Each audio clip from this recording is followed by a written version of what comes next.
ಸುಳ್ಯ ತಾಲೂಕಿನ ಕೊಡಿಯಾಲ ಗ್ರಾಮದ ಮುಖ್ಯ ರಸ್ತೆ ಹೊಂಡ ಗುಂಡಿಗಳಿಂದ ಕೂಡಿದ್ದು ಡಾಮರು ಕಾಣದೆ ಹಲವು ವರ್ಷಗಳಾಗಿವೆ. ಈ ರಸ್ತೆಯನ್ನ ಕೂಡಲೇ ಸರಿಪಡಿಸಬೇಕು. ಜೂನ್ 24ರ ಒಳಗೆ ದುರಸ್ತಿ ಕಾರ್ಯ ಆರಂಭಗೊಳ್ಳದಿದ್ದರೆ 24ರಂದು ಪಂಚಿಕಾರು ಬಳಿ ಅಂಬೇಡ್ಕರ್ ತತ್ವರಕ್ಷಣಾ ವೇದಿಕೆ ಹಾಗೂ ಗ್ರಾಮಸ್ಥರು ಸೇರಿ ಪ್ರತಿಭಟನೆ ನಡೆಸಲಾಗುವುದು ಎಂದು ಅಂಬೇಡ್ಕರ್ ತತ್ವರಕ್ಷಣಾ ವೇದಿಕೆ ರಾಜ್ಯಾಧ್ಯಕ್ಷ ಗಿರಿಧರ್ ನಾಯ್ಕ್ ಹೇಳಿದ್ದಾರೆ. ಅವರು ಸುಳ್ಯದಲ್ಲಿ ನಡೆದ ಸುದ್ದಿಗೋಷ್ಠಿಯನ್ನು ಉದ್ದೇಶಿಸಿ ಮಾತನಾಡಿ, ಕೊಡಿಯಾಲ ಗ್ರಾಮದ ಮುಖ್ಯ ರಸ್ತೆ ಹೊಂಡ ಗುಂಡಿಗಳಿಂದ ಕೂಡಿದೆ.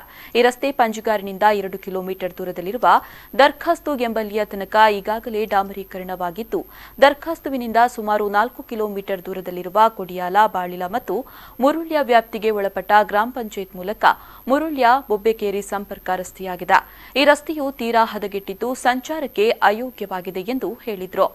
ಕೊಡಿಯಾಲ ಗ್ರಾಮಕ್ಕೆ ಸಂಬಂಧಪಟ್ಟ ದರ್ಖಾಸ್ತಿನಿಂದ ನೇರವಾಗಿ ತಾಣೀರು ಸೇರುವಂತೆ ರಸ್ತೆಯಾಗಿದ್ದು, ದರ್ಖಾಸ್ತಿನಿಂದ ಹೋಗುವಾಗ ರಸ್ತೆ ಅತಿಗಟ್ಟ ಹೊಂಡ ಗುಂಡಿಗಳಾಗಿ ವೃದ್ಧರಿಗೆ ಮತ್ತು ಶಾಲಾ ಮಕ್ಕಳು ಮತ್ತು ವಾಹನ ಸಜ್ಜರಿಗೆ ತುಂಬಾ ತೊಂದರೆಯಾಗಿದೆ. ಹಲವಾರು ವರ್ಷದಿಂದ 20 ವರ್ಷದಿಂದ ನಿರಂತರವಾಗಿ ನಾವು ಇಲ್ಲಿಯ ಶಾಸಕರಿಗೂ ಮತ್ತು ಎಂಪಿಯವರಿಗೂ ನಾವು ಅದೇ ರೀತಿ ಪ್ರಧಾನಮಂತ್ರಿ ನರೇಂದ್ರ ಮೋದಿ ಅವರಿಗೂ ನಾವು ಲಿಖಿತವಾಗಿ ನಾವು ಬರೆದುಕೊಟ್ಟಿದ್ದೇವೆ.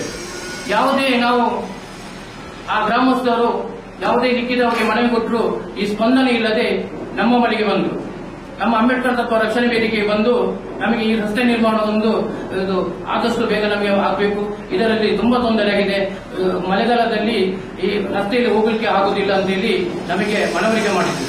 ಅದೇ ರೀತಿ ನಾವು ಒಂದು ದಿವಸ ಹೋಗಿ ಆ ರಸ್ತೆಯನ್ನು ನಾವು ಪರಿಶೀಲನೆ ಮಾಡಿದ್ವಿ.